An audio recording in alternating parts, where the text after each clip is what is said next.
As is often the case, the consequences of President Trump's behavior and actions go beyond the immediate fallout and alarm bells. In the case of stripping his political critics of security clearance, Trump is politicizing a process that has traditionally been apolitical. On the other hand, some of these intelligence officials have inarguably become political themselves. So what can break this cycle? Let me introduce my table for tonight. CNN senior media correspondent, host of Reliable Sources, Brian Stelter. Unfiltered contributor, host of the Part of the Problem podcast, Dave Smith. And as always, Unfiltered senior producer, Andy Levy. Dave, I know you really enjoyed that last segment. Look, you have former CIA Director John Brennan, who called Trump's press conference with Putin nothing short of treasonous. You have former DNI James Clapper calling Trump unfit for office. You have Michael Hayden comparing Trump's border policies to Nazi Germany. Whatever you think of those, agree or disagree, those are political statements. Do you agree that therefore they do not deserve security clearance? I don't know if it means they don't deserve security clearance or not, but for can I just say, before you get to the FBI should be disabled, can you just because I know that's where you want to go, I know you very well.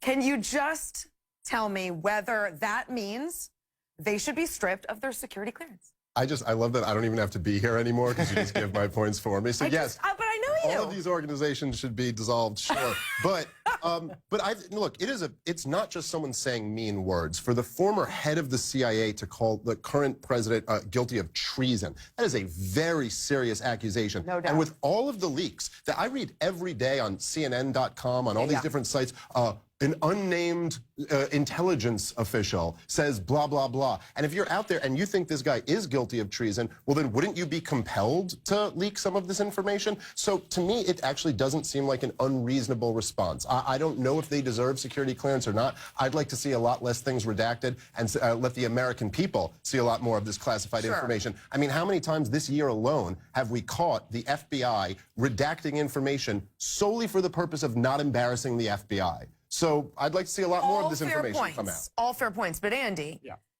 does Trump maybe have a good idea, but he went about it wrong, or his motives are suspect? Yeah, in a way. I mean, look, for me, this isn't really about security clearances. But if the administration had said, if the president had said, hey, we have a problem in this country, far too many people have security clearances, we should take a look at our policies. Yada. Right, great, let's do that. Neither President Trump nor Sarah Sanders said anything remotely resembling that. Instead, what they did was they compiled a list of individuals. Or enemies, sure. Well, sure. But look, James Clapper lied to Congress about the NSA's bulk data collection programs. John Brennan, among other things, lied to Congress about the CIA spying on the Senate. In no world will I feel bad for them if they get their security clearances revoked.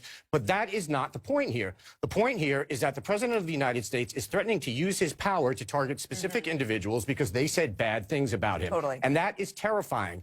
Regardless of whether the targeting is being done by threatening to strip security clearances or through IRS investigations or FBI investigations. Media, right. This is a Nixonian's enemies list, pure and simple. And beyond that, what it does is it sends a message to anyone in the government who currently has a security clearance who may be, I don't know, involved in an investigation the president doesn't like, that they could be next. Brian, this idea that the president's just trolling us, that's bonkers, but also probably true. How do you think we as voters and news consumers have adapted to Trump's never-ending gaslighting?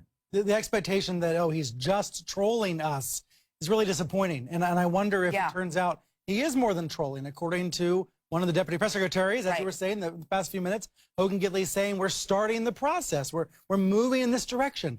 Maybe this is actually going to come to pass, in which case Paul Ryan's explanation doesn't hold up. If Paul Ryan thinks it's all about trolling and it's not, that's worrisome for Paul Ryan. And so that's my next question. If it turns out he's not just trolling and he goes about this, now does Paul Ryan have to stand up and condemn it or weigh in one way or the other? Right. Well, I think we're seeing there's a list of examples of suspected interference by Trump that is growing by the month. Right? This is the latest example. But there's been past examples. There were questions about the deal involving this channel's parent company, AT&T, and the Trump administration was trying to block the deal for political reasons. There have been a number of examples of this where it seemed like the president might be trying to punish people he thinks are his political opponents. The evidence isn't always very, very clear. In this case, it is much more clear about what's going on. And I think of it this way.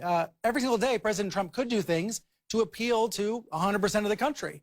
Instead, he does things to appeal just to 40% or 38% or whatever the number is today that is supporting him. He has this 40% that strongly disapprove of him. And every time he does something like this, he's just telling them, you're right. You're right. You're exactly who you think I am. You're exactly what you think I am. Don't ever think about ever saying a kind word about me. Dave, I'm going to give you the last word. Is Lou Dobbs right? As long as they are there, the deep state is armed and dangerous? I don't disagree with that. And look, if Brennan's going to throw terms like treason out there so cavalierly, it's like, okay, well, let's take a look at his track record. As Andy said, he lied about the CIA spying on the Senate. He was involved in arming ISIS. I would consider that far more treasonous than Trump challenging the CIA. Okay, I'm sure more on this tomorrow.